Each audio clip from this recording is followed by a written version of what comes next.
So the mayor made an admission last week while he was giving a synopsis of his 8 years, and he presented to the Portland Metro Chamber. And I was stunned when he said that, I wish I had a vision. I wish I had set out with an end goal.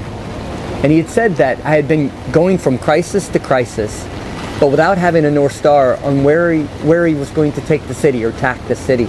That stunned me. You know, in strategic planning and everything that I do, it's always establish your vision, create your mission, what's your goal today, and then your strategy that goes along to reaching the mission. That's always how I've always been a North Star focused person. You know my North Star next year. It's within 12 months we're going to end unsheltered homelessness.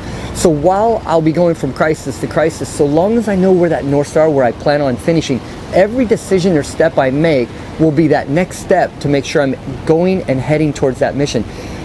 Without a mission, you're rudderless. When you look at Portland, Portland's troubled. When I started running into high school classmates in tents, it took this job away from being about running the city effectively to making sure that we're helping our community members survive.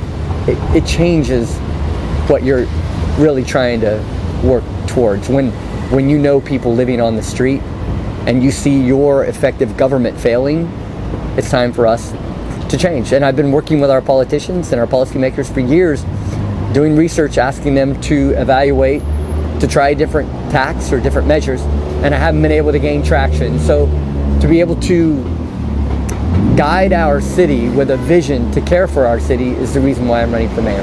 Oftentimes, you're going to use the current environment to say that, look how bad it is, and look what my vision is. And I've done that plenty.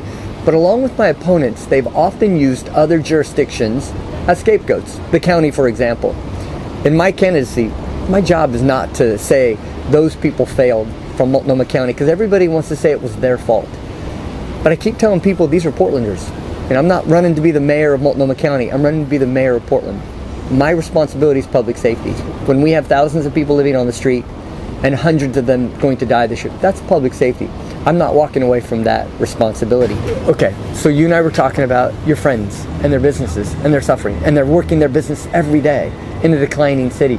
That fellow who's suffering in that Bank of America corridor right now, that's against the law per code.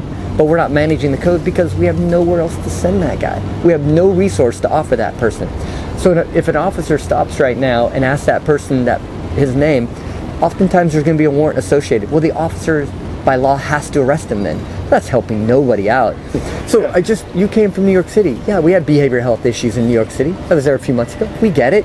But you're not going to see encampments and people living in corridors without resources. They have resources there. In Boise, they have resources. In Boston, in Bergen, in Gulfport, in Biloxi. All the cities I've been developing, they all have resources, and you won't find that there.